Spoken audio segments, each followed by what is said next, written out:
It's been called the greatest message ever given to man. It is known as the Sermon on the Mount. It is found in Matthew chapters 5 through 7. Over the next few weeks on Life Minutes, we're going to look at this message of Jesus and make practical applications for us. There are guidelines for living found in the words of Christ, expectations he has of what a follower of his looks like.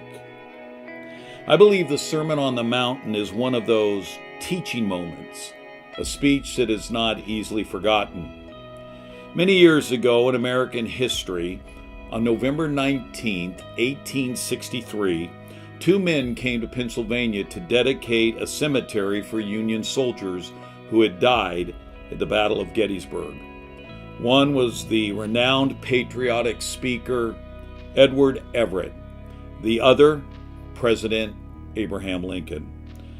Everett waxed eloquent for 1 hour and 57 minutes. Then Lincoln went to the podium and spoke for a total of 2 minutes. Nobody remembers, nor does history remember Everett's speech, but Lincoln's will never be forgotten. The Gettysburg Address. That, to me, is the same with Jesus' message on the mountain. Unforgettable. In fact, Jesus is tied in many ways to the Sermon on the Mount.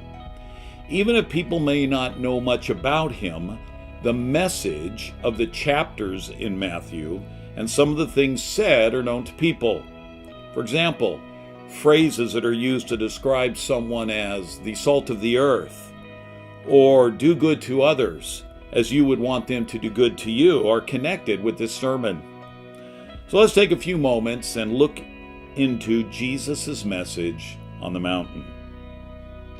He begins in Matthew chapter 5 and verses 3 through 12 with what we call the Beatitudes. Some Bible translations have the word happy. Happy is the poor in spirit, or happy is the man who hungers and thirsts for righteousness. Other translations have the word blessed. Now, these points that Jesus makes in these verses do not come naturally to us, but they are vital to living like Christ wants us to live. And it began with these several, shall we say, characteristics, because the rest of his sermon, where he deals with things such as anger and prayer and other areas of life, are based on having a personal relationship with Jesus and living out these attributes that we find in Matthew chapter 5, verses 3 through 12. First thing that Jesus says is, "Blessed are the poor in spirit." Well, what does this mean? Well, being poor here has nothing to do with what we have in our bank accounts or in our wallets. Nor does it mean that somehow we are worthless because we are, quote, poor. Poor in spirit describes a person who sees their need for God in their life.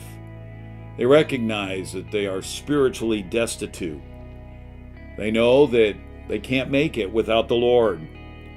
They know that he can meet our needs. He can fix our brokenness.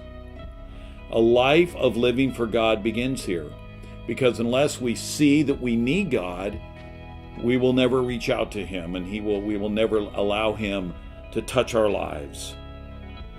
But this particular characteristic is difficult for some people because we live in a culture that says that, well, we don't need help. And to admit that we do is a sign of weakness. But let's be honest, every one of us needs help at some point in our life. And I'm glad that I have a God who cares enough to help us, to reach out to us when we do have a need, and is there for us to help us deal with life on a daily basis. And when we recognize that God does indeed care about us and is there for us, it also brings contentment in our life, because we know that he's watching over us and we know that he cares. There is one other attitude that is mentioned here in Matthew chapter 5. It's found in verse 6. It says, "Blessed are those who hunger and thirst for righteousness." Well, what does that mean? Well, we know if we're hungry or thirsty that we have a need for food or water in our physical lives. The same thing is true spiritually. The idea of hungering and thirsting for righteousness is that we see a desperate need to know God. We have a strong desire to know God's righteousness, meaning His ideals and how we are to live. It is literally living a pure life, one that honors God. We only can discover that as we study the Bible.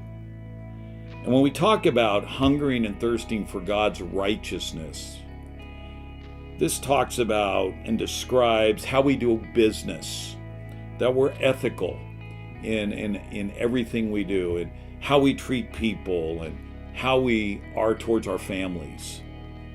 This speaks of how we do every area of life. We have a moral compass that guides us. That's what Jesus is saying here. The person who hungers and thirsts after righteousness has a guidebook, the scriptures, that gives us the moral compass that we need to live life. Those right standards are found in the scriptures, in God's Word, the Bible. Over the next couple of weeks in January, we're going to continue talking about a couple of different areas of how the Sermon on the Mount applies to our lives. This is Scott from Oakridge Community Church. Have a great week.